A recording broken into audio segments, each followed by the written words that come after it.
Hello, welcome to After the Shoot podcast. I'm here with Sunnynoshade on Instagram. and we just got done shooting. We had a great shoot. Amazing shoot, I guess. And we're just gonna get right into this. So first off, I want to ask, how long have you been modeling? I started modeling my sophomore year of high school. It was something that I started to do for fun, and then I truly found my passion in my early 20s. Okay. So, How's the process been for you so far? it's been a journey. A lot of ups and downs. Sometimes you kind of lose the drive and the passion when things don't really work out in your favor, or if you miss an opportunity. It's kind of easy to get discouraged in the modeling industry. But so far, I'm just currently getting back into it, and I'm really excited about it. So that actually brings me to one of the questions I had. When you feel like you're going through a rough patch and you're struggling a little bit, what's something that you advise people to do to kind of get out of a rut? That's funny because I was just talking about this. Me personally, I'm on a sober journey, so I've been having to find other outlets and other things that bring me happy or ground me. So for example, I love to go out into nature. I love to just plant myself, sun gaze, and kind of just breathe and meditate. And I always advise people to do what makes you happy, do what you love, whether that's skating, swimming, painting. I mean, you have to find other things to do outside, I guess, of just partying and substance abuse to kind of really just get back to yourself, which is, home. So yeah, I could definitely see that. I feel like I used to be one of those people who felt like I had to go out to have a good time and I had to, be around people. But I feel like as you get older, you kind of break out of that. Absolutely. That phase of just feeling like you have to be surrounded by people to have a good time. But meditating, reading, doing those type of things, they're definitely things that I feel like when we were younger, we would look at somebody you're a nerd or something like that, you know what I mean? But these days, it's it's something that's really peaceful and it really helps you to really elevate your mind and take you to a different place that a lot of people don't even know that they can get to, you know what I mean? Absolutely. So, let me look at my questions real quick. Okay. The question I have, where did you get the Sunnynoshade name from? Okay. Funny things. So, I was going through the most depressive year in my life where everything I felt was just dark. I was in a very dark space, dark times. And I feel like it was the summer too. Summer of 2017 was when I named myself Sunny. And I spent that summer kind of just getting out into the sun really and just trying to force myself. Just I can't necessarily remember what it was that I was going through that made it so dark, but that's what I define it as. I was just in a really dark space and I was tired of it. And so I wanted to enlighten myself. I wanted to look at the bright side of things. I wanted to share a light and be a light. And we get the light from the sun every day. So then I named myself Sunny. That's dope. And the shade part, because it's sunny no shade and then there's sunny all shade. So it's okay. I feel like I'm not a shady person. I'm very upfront, up forward, outgoing. I'll tell you what's on my mind. So that's where the sunny no shade came from. So it's one of those names where you feel like you got alternate personalities type thing, because you could be Sunny all shade, and then you could be right, Sunny, I can be Sunny, no shade. yeah, Sunny no shade, which is chill and very upfront, very straightforward, and then you got Sunny all shade that can be a little shady sometimes. Yeah, I feel that. I definitely feel that. But again, she's more so on the dark side too, and we're all about light, love, and positivity. What year did you say you got your nickname, or you? 2017. That's around the same time that I got mine. When I named myself Season, I guess, because a lot of people don't know I had a nickname, but it didn't stick for too long. It was gonna be my artist name for back when I was an artist. It was Cosmo. Cosmo, I like that. Cosmo. But I don't know, it just didn't. It never sticked for me. So I was one day we were chilling. I was actually in college at the time, and we were just at the lunch table, just thinking of cool, dope artist names, which. It wasn't even for photography. It just stuck with me this long. But it was I was Season Vibes. I was just I don't know why. I just came up with it and it just stuck, and that's just been it ever since. And it's so crazy to think about it was just a random thought that, a lot of people around the industry and that I meet nowadays, they call me season now, so it's kind of crazy. It is. Like, I feel like I have, by the way, I love the name Season. It's super dope. I have a lot of people like from high school or middle school, they'll be like, Mina, because Mina is my government name. And like, people are always like, you know, why don't you just use your real name, because you have a beautiful name. Like, and don't get me wrong, I love Mina, but Mina is more like the healer, like, Mina is Mina. And then you have Sunny, who is like my industry name. Like, so anyone that I met from 2017 up, they all know me and call me Sunny. If I hear Mina like walking like somewhere, I'm like, oh, this is someone from, you know, my hood, because nobody calls me Mina. So you have to like personally really know me to call me Mina. Do you believe in? Because I believe in that. Like, you could have like different like sides to you. Like, Yeah, I like an definitely alter believe ego. that. Yeah, Like an alter ego. because Season versus Corey is two different people for me too. It's like, and I think that's okay, especially when you're somebody who does work in the industry. You need that space from that alter ego, or from, you know, that side of you and that life that you live, you know, and just to be able to come into your own zone and do things that, you know, you're comfortable with and things that put you at peace. Because a lot of the times people don't know it, but like being industry isn't always putting you at peace. Like, sometimes you don't want to interact with people. You don't want to go out and shoot. You don't want to do this, but you have to do these things to establish yourself as a brand and to build yourself as a business. But, you know, there's a separate side of you that, you know, a lot of people don't see behind closed doors. You know what I mean? And I truly believe in that. And I think that's perfectly, you know, that's perfectly fine and okay. I don't think it's like fake of people to have a different. Absolutely not, no. Yeah, because I think a lot of people would be like, oh, you're not showing your true self, or you're not, but it is your true self. It is my true self. It's just my alter ego or another like side of me. Yeah, I feel you. And that's for safety too. Like, honestly, like, because everything, all my platforms, Sunnynoshade, and then like I have Facebook, which is Mina, but I have Facebook just for family. It's not like you know, so I kind of wouldn't really want someone that I met at, you know what I'm saying? Like, what do you want to follow my Facebook for when all I do is post family stuff? Like, this is where I'm a family girl, you know? So for protection and safety, for sure, I feel like it's cool to have a, you know, nickname, alter ego name, like kind of like Beyonce when she turned into Sasha Fierce, and her becoming Sasha Fierce made her to who she is today. I feel like she had to go through that phase, that era of being Sasha Fierce, and then from there, I mean, she was already hot, but like now she's the hottest. So Right. Yeah, that makes sense. Let me look at my questions. So, you snap on your fashion looks, on all of your fashion looks that I see on your page and stuff like that. You be killing it. I just want to know, like, who are some of the people that you see that inspire you and inspire some of the looks and, you know, some of the energy you bring to when you shoot? So first and foremost, I always want to shout out to Slay Master Bree. I took a course from her for like modeling walk and formation and things like that. So I'm always appreciative of everything that I learned from her. She's the GOAT. And another one of my favorite models right now is Anicia. I am Anicia on Instagram, and she is just so inspiring, just with her creative looks, how she walks, it's the confidence for me. Like, it really is the confidence. There's nothing more I love more than a confident model, someone that knows themselves, someone that is passionate about their craft. And so definitely those are my two big inspirations right now, like you know, Chicago-wise, like, because they're just doing their thing, and like I really adore them. I love y'all.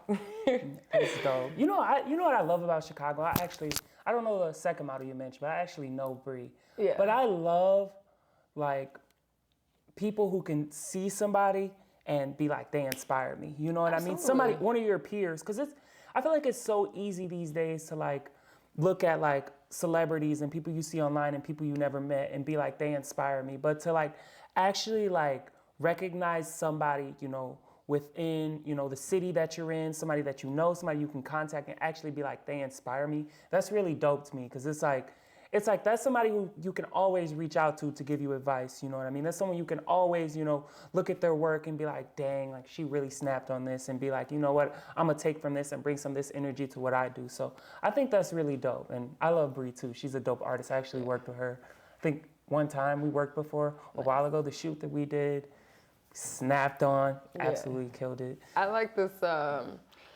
was gonna put this a part of like my YouTube saying, is where we connect and we don't compete, because I feel like we live in a world where everyone's constantly competing, everyone's constantly comparing. You're comparing yourself to the next person, and it's just like you don't have to compare, but you can be, or you don't have to copy, but you can be inspired. I feel like there's a huge difference, and people should like really learn like the aspects of that, because like, even though I'm inspired by your style, doesn't mean that I'm trying to take your style. Yeah. So it definitely gets like tough. But if you know a good soul, you know a genuine soul when you see one or meet one. So I don't really like to, I don't feel like I ever have that problem where I feel like someone's coming around me and trying to copy my flow. Like so. See, I see it a lot on. People be saying it all the time. Oh, they copied me. Oh, they did this. Oh, they did that. And a lot of the time it's ego, because it's like, I feel like you should understand that this is a field where people are going to get inspired.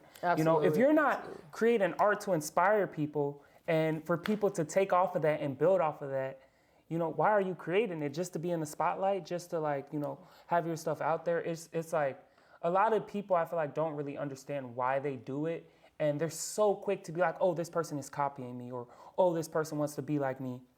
Instead of taking it, it's all about how you view it, I feel like. Like me, if I see somebody and I did a shoot and I feel like someone took from that and built on that idea, I'm gonna be like, the first thing I'm gonna think is, oh, they were inspired by what I did. You know what I mean? Like it's all about perspective, you know, all about how you think about it. And a negative person is always gonna view something in a negative sense, no matter what, you know what I mean? It's always gonna be, they copy me instead of just like, oh, they're inspired by me, you know what I mean? And stuff like that. So I think that's definitely something within the industry in Chicago that I think a lot of people, you know, gotta change, some creatives for sure. But another question I have, so there's a lot of people that I see who, you know, obviously a lot of the times people have separate things that they do outside of, you know, their creative stuff, whether it's like working or whether it's, you know, family. For someone who works like a regular like 9 to 5 and models, you know what I mean? Do you think that gets in between the creativity and stuff like that? Because I see it a lot. Like I see people who, you know, a lot of people want to step away from what they're doing on this side just to focus more on this. But just from your perspective, how do you feel about that? I feel like it is hard, and you really do have to know what you want from this, and really stay focused and stay on your grind. Because me personally too, I work a 9 to 5, and I've always kind of worked a 9 to 5. And sometimes those 9 to 5s have prevented me from opportunities, from shoots, from networking things. But what most people fail to realize is that the 9 to 5 hustle is supporting the dreams, you know, like you have to have income, you know what I'm saying, to build or get to where you're going. So I feel like some people are kind of like prideful, because on one side, on Instagram, you're showing this lavish model, I do this, I do that, but like whole time, you know, some people are cleaning toilets or like, you know what I'm saying? Like, and it shouldn't like alter your point of view or someone. Like I feel like you can't call me a model because I work a 9 to 5. Like that doesn't take me out of the category of like, oh, well, she's not a model, she works a regular 9 to 5. So I really feel like it's just about like you. I feel like I'm getting off topic. No, you're good. But like, yeah, I don't know. I feel like you definitely, you know, you always got to have the income to support your dreams. But it is hard. You have to have balance. You definitely have to have balance when it comes to like your work life, your personal life, and your business life, or your, you know, you following your dreams, your passions, whatever that may be for you. I always just recommend people to, you know, take it slow. Don't overwhelm yourself, and always put your priorities and, no. Always put yourself first. Right. You are your number one priority. The job, the dreams, everything else comes next. You, yourself, your self-care, your mind, your mental, it should always come first. Right. I feel like, just my opinion is, I feel like a lot of people do skip over the fact that you have to fund and support your dreams. Absolutely. Like you can't just wake up and just become something.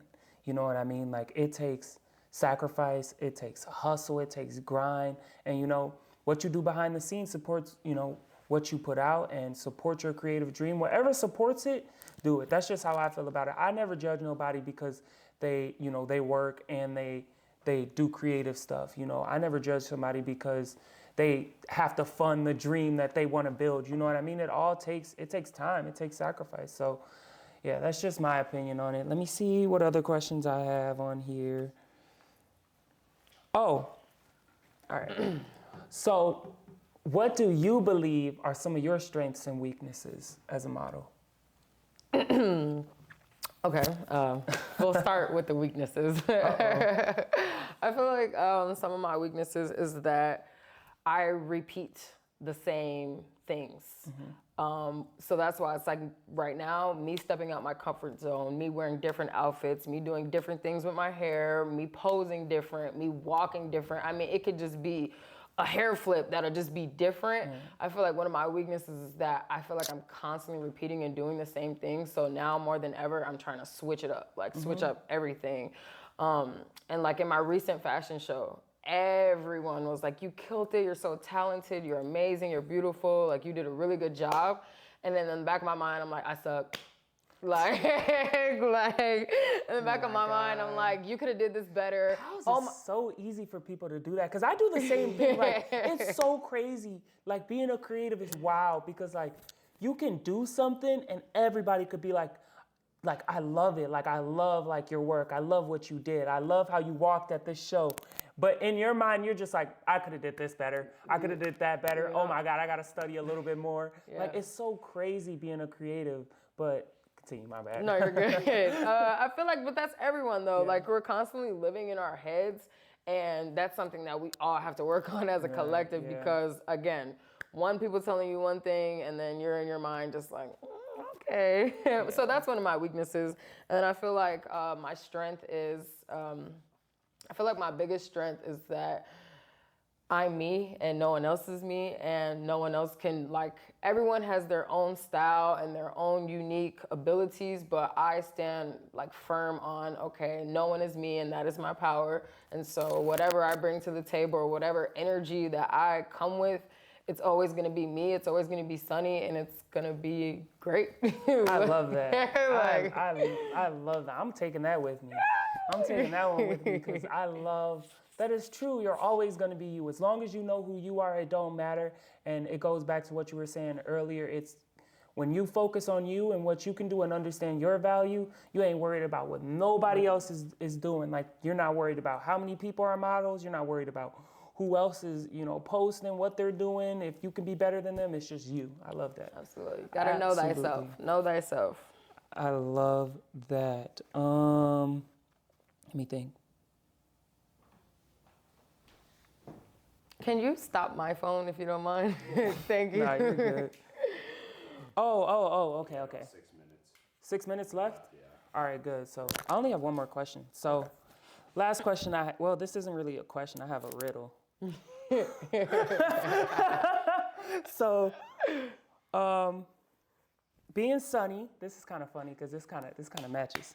What goes up but never comes down? The sun? No. What goes up but never comes down? Yeah, what goes up but never comes down? Balloons. You said balloons? Balloon. Oh, I feel like I'm blind. You can't put me on the spot like this. Nah, you're good. It's age. Ah! You get it? See? I get it. I'm thinking like, I want to see if any of y'all got that. Because you said sunny, so I'm thinking you're talking about the sky. Yeah, that's my bad. I don't know why. I just thought like sun like goes up, so I'm thinking sun. But yeah, okay. So I got two more for you. I'm not slow, y'all. I promise. They gonna think you are after this. No, I'm just kidding. All right, let me see. What has hands but cannot clap?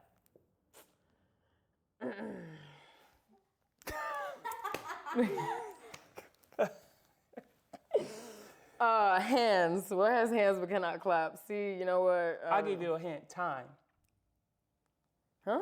Time is your hint. What has hands but can't clap? Yeah. I'm gonna give you 10 seconds. 10, 9. I know it's probably worse, but I'm counting. 8. Is it a human? No, I'm saying like, are you talking about an animal or? No, it's an object. It's an object. Something we use every day. It's on your phone. A timer. A clock. A clock. You close. Close enough. All right. Last one. What gets broken without being held? My heart. I'm putting sad music over that one. Oh my God. We just go, it's a promise. Well. All right. That's it. How do I usually end these? Thank you for watching. Thank you for watching. This was a good episode. This was a great All right. episode. I love this. Peace. Thanks.